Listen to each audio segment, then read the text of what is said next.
కానీ వాడొకడు వీడొకడు మోపయ్యి అట్లెట్లుంటది 6 నెలలనే పోతుంది 3 నెలలనే కూలుతుంది అని అంటారు. నేను అడుగుతున్న మిత్రులారా, అంత మొనగాడేవాడా నీ రాష్ట్రంలో ఉండా మన ప్రభుత్వాన్ని పడగొట్టేటోడు? ఒకవేళ మన ప్రభుత్వాన్ని పడగొట్టాలని ఆలోచన చేస్తే ఈ పక్కనే కూతవేటు దూరంలో ఉన్నది ఫామ్ హౌస్. కాంగ్రెస్ పార్టీ కార్యకర్తలు అనుకుంటే ఫామ్ హౌస్ గోడలు కాదు, ఇటుక పిల్లలు కూడా మిగిలవు బిడ్డ. గోతి తీసి పాతి పెడతారు మా కార్యకర్తలు అనుకుంటే. ఇవాళ మేము మంచోళ్ళం మర్యాదస్తులం కాబట్టి ఇంకా మీరు బజార్లో తిరుగుతుండ్రు, శాసనసభకు వచ్చి ఇవాళ అసెంబ్లీలో మాట్లాడుతున్నారు. ఇవాళ ప్రజాస్వామ్యం మీద గౌరవం విశ్వాసం ఉండి ప్రజలు ఎన్నుకున్న ప్రభుత్వంగా ప్రతిపక్షాలకు కూడా అవకాశం ఇవ్వాలి. ప్రజా సమస్యల మీద చర్చ జరగాలి, తద్వారా సమస్యలు పరిష్కరించాలని జరుగుతున్న శాసనసభ సమావేశాలలో ప్రతిపక్షాలకు కూడా అవకాశం ఇచ్చినాం. 10 ఏళ్లలో ఏనాడైనా ప్రతిపక్షాలకు అవకాశం ఇచ్చిన మాట కనిపించిందా? ఒక దళితుడు బట్టి విక్రమార్క గారు సిఎల్పి నాయకుడిగా ఉంటే 6 నెలలు కూడా ఉండనీయలే. 12 మంది ఎమ్మెల్యేలను చీల్చుకొని ఆ పదవి కూడా గుంజుకున్నారు. ఇవాళ పేదవాడు పదవిలో ఉంటే ఓర్వలేని మీరు ఇవాళ ఒక రైతు బిడ్డ, రైతు కుటుంబం నుంచి వచ్చిన నేను ఆ ముఖ్యమంత్రి కుర్చీలో కూర్చుంటే మీ కడుపు కాలుతుందా, మీ కళ్ళు మండుతున్నాయా అని నేను అడుగుతున్నా. ఒకవేళ మీ కడుపు కాలినా మీ కళ్ళు మండినా మీరు మమ్మల్ని ఏమన్నా చేయాలని చూస్తే మా కార్యకర్తలు మీ కళ్ళల్లో కారం పెట్టి కొడతారని చెప్పి నేను ఈ సందర్భంగా చెప్పదలుచుకున్నా. ఇవాళ వాళ్ళు అనుకుంటున్నారు దోచుకున్న సొమ్ముంది, దాచుకున్న సొమ్ముంది, అది ఇచ్చేవారు నన్ను సంతలో పశువులను కొన్నట్టు కొనాలని అనుకుంటున్నారు. ఇవాళ పప్పులేం ఉడకవు. ఎవరన్నా మీతో కలిసినా, ఎవరన్నా మీతో మాట్లాడినా ఈ రాష్ట్రంలో ప్రజలు వాళ్ళను సామాజిక బహిష్కరణ చేస్తారు. అందుకే ఇవాళ మేము వచ్చిన నుంచి ప్రతి సమస్యను అవగాహన చేసుకొని ప్రతి చిక్కుముడిని విప్పించి ఇవాళ తెలంగాణ రాష్ట్రంలో తెలంగాణ ఉద్యమంలో విద్యార్థులది, నిరుద్యోగ యువకులది అత్యంత కీలకమైన పాత్ర. తెలంగాణ ఉద్యమంలో ఉస్మానియా కాకతీయ యూనివర్సిటీల విద్యార్థులు ముందు బాగానే నిలబడి తెలంగాణ ఉద్యమాన్ని ముందుకు నడిపించి వందలాది మంది యువకులు ఆత్మత్యాగాలు చేసి ఈరోజు తెలంగాణ రాష్ట్రం సాధించుకున్నారు. మరి రాష్ట్రంలో 2 లక్షల ప్రభుత్వ ఉద్యోగ ఖాళీలు ఉంటే భర్తీ చేసిండా కేసీఆర్ అని నేను అడుగుతున్నా. 10 ఏళ్ళు వాళ్ళు చేయలే, 10 ఏళ్ళు వాళ్ళకి సోయి లేదు. పేదోళ్ళ పిల్లలు అశోక్ నగర్ చౌరస్తాల్లో, దిల్సునగర్ చౌరస్తాల్లో, అమీర్పేట్ చౌరస్తాల్లో, మేడ్చల్ చౌరస్తాల్లో కోచింగ్ సెంటర్ల చుట్టూ తిరుగుతూ ఉద్యోగం లేక, ఉపాధి లేక, ఈరోజు ఊరికి పోలేక, తల్లిదండ్రులకు మొహం చూపించుకోలేక అవమానంతో ఆత్మహత్యలు చేసుకునే పరిస్థితి ఆనాటి ప్రభుత్వం కల్పించింది. అందుకే మనం అధికారంలోకి వచ్చిన వెంబడే 90 రోజుల్లో 30,000 ప్రభుత్వ ఉద్యోగాలు నిరుద్యోగ యువకులకు ఇచ్చి ఇవాళ రాష్ట్ర ప్రభుత్వం పేదలకు అండగా నిలబడ్డం.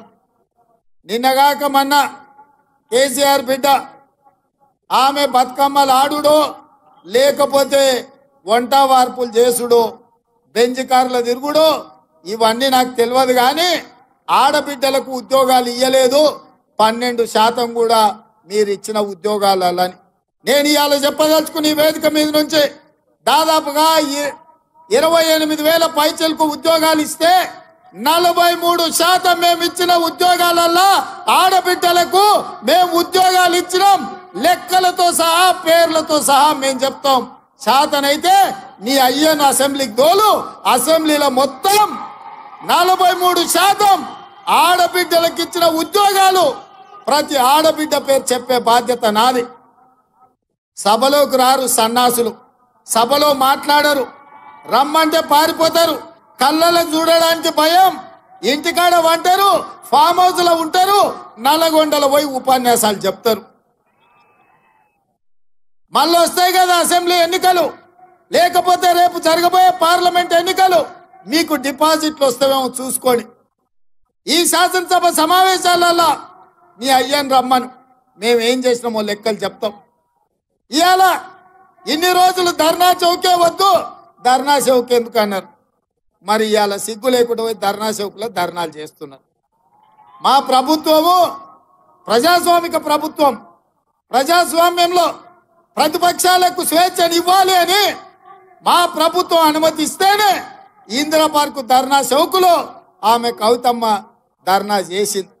మీ అయ్యి ఉన్నప్పుడు ఎప్పుడైనా ఎవరికైనా అవకాశం ఇచ్చిండ్రా అమ్మ? ఎవరితోనైనా మాట్లాడిర్రా? ఎవరికైనా కనిపించినా మీ అయ్యా? ఇవాళ ఆడబిడ్డలకు అవకాశం లేదంటవా? 2014 నుంచి 2019 వరకు మంత్రివర్గంలో ఒక మహిళ కూడా లేదు. ఆయల్లో ఏడిపోయిందమ్మా నీ తెలివితేటలన్నీ? ఆయల్లో నీకు శాత కాలేదా మీ నాయనని అడగనికే? అయ్యా ఒక మంత్రిని ఈ మంత్రివర్గంలో అని. అది మాత్రం శాత కాదు. 90 రోజులు కాలేదు.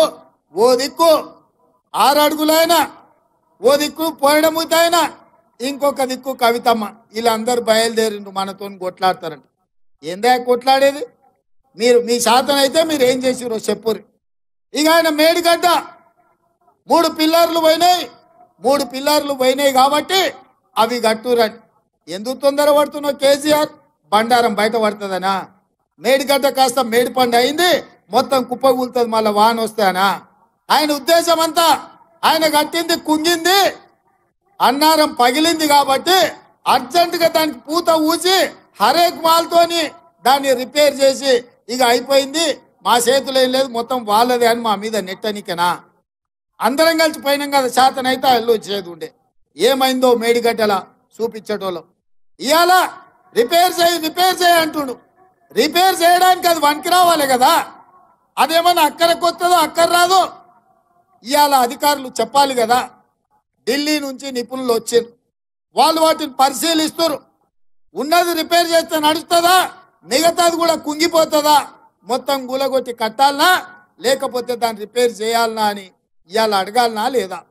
ఇవాళ మనం ఇల్లు కడితే 8 పిల్లర్లు పెట్టి కడితే ఓ దిక్కు 2 పిల్లర్లు భూమిలో గుంగిపోతే మిగతాది చక్కగా ఉంటుందా? మిత్రులారా, మనం కూడా ఇల్లు కట్టిన వాళ్ళమే, సంసారం చేసిన వాళ్ళమే కదా. సాధ్యమా? ఇవాళ నీళ్ళు ఎట్లా నింపుతారా? ఓ దిక్కు మొత్తం బలిగిపోయి దాంట్లో నీళ్ళు నింతాయా? చెరువు నిండితే అలిగెళ్తే కూడా నీళ్లు పోతాయి. తూము పగిలిపోతే మొత్తం అంతా బాగానే ఉంది కానీ తూము బొక్క పడితే నీళ్లు ఉంటాయా? ఇవాళ మేడిగడ్డ కూడా దాదాపుగా 10 పిల్లర్లు భూమిలకు 2 మీటర్లు కుంగిపోయినాయి. అవన్నీ దాచిపెట్టి ఇవాళ ఆయన మేడిగడ్డ బాగానే ఉందంటు. ఆయన మాటలు చూస్తుంటే పనిమంతుడు పందిరేస్తానంట, కుక్కతోక తలిగి కూలిపోయిందంట. మనం నాగార్జున సాగర్ కట్టినాము, శ్రీశైలం కట్టినాము, ఎస్ఆర్ఎస్పి కట్టినాము, శ్రీరామ్ సాగర్ కట్టినాము. ఇట్లా ఈ తెలంగాణ రాష్ట్రంలో 40 ఏళ్ళు 50 ఏళ్ల కింద జూరాల కట్టినాం ప్రాజెక్టు. 40-50 ఏళ్ళైనా ఎన్ని తుఫాన్లు వచ్చినా గట్టిగా నిలబడి ఉన్నాయి. శ్రీశైలం వరదలు వస్తే 1 ఇంచు కూడా శ్రీశైలం ప్రాజెక్టు కట్టు కదలలే. నాగార్జున సాగర్లో ఆ డ్యామ్ అట్లనే నిలబడ్డది. మేం కట్టిన ప్రాజెక్టులు 50-60 ఏళ్ళైనా కట్టడి మట్టి కూడా పక్కకు పోలే. నీ ముఖానికి సన్నాసి 1,00,000 కోట్లు పెట్టి కట్టినావు. ఏమైంది 1,00,000 కోట్లకు? 3 ఏళ్ళకు కూలిపోతుందా? ఇది నీ జాగీర్ అయితే గట్లే ఇస్తావు. నీ ఫామ్ హౌస్లో ఇల్లు కట్టుకున్నావు, గట్లే కట్టినావు. 2 ఏళ్ళకు 3 ఏళ్ళకు గుంగిపోతుంది నీ ఫామ్ హౌస్లో ఇల్లు. ఇవాళ ప్రజల సొమ్ము కాబట్టి లెక్కపత్రం లేదు. ఎంతసేపు దాచుకుందాం అన్న ఆలోచనతోటి ఇవాళ మేడిగడ్డని గట్ల కట్టి ఇవాళ దాన్ని కుంగదీసి పలగొట్టి ఇవాళ మన మీద బద్నాం పెట్టాలని చూస్తుండు. ఇవాళ ఇక ఆయన ఉన్నాడు పొడుగుటాయన. నేను మొన్న కూడా చెప్పిన, ఇవాళ కూడా చెప్తున్నా, దూలం లెక్క పెరిగింది కానీ దూడకున్న బుద్ధి కూడా ఆయనకు లేదు. ఎందుకంటే చర్చ చేద్దామంటుండు, రమ్మన్నప్పుడేమో రాడు, అసెంబ్లీలో మైక్ ఇస్తేనేమో చెప్పడు. మయ్యన్నే ప్రసాద్ గారు ఎన్ని గంటలు ఇచ్చిండు, మనకంటే ఎక్కువ సమయం ఇచ్చిండు మాట్లాడవాయని. మాట్లాడేది ఉండే ఏం చేసిర్రో మీరు ఇవాళ. అందుకే మిత్రులారా, 10 ఏళ్ళల్లో ఒక్క పని చేయలే. మల్కాజ్గిరి నుంచి మనం మేడ్చల్ వరకు మనకి ఎంఎంటీఎస్ రైలు ఉంటే పట్టాలు వేసినా కూడా డబ్బాలు కొనలే ఈ సన్నాసుడు. మనకు మెట్రో రైలు రాలే. మా జంగయ్య చెప్తున్నాడు ఇప్పుడే, అన్న మేడ్చల్ వరకు 4 నియోజకవర్గాలు ఉన్నాయి, మెట్రో రైలు రావాలని. 10 ఏళ్ళు అయింది, ఎందుకు తీసుకురాలే కేసీఆర్? కనీసం ఆలోచన చేసిండా?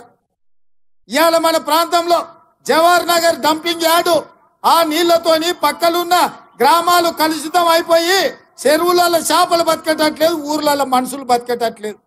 కనీసం కాదాన్ని కూడా చక్కగా దిద్దలేకపోయినా సన్నాసి జవహర్ నగర్ డంపింగ్ యార్డ్ల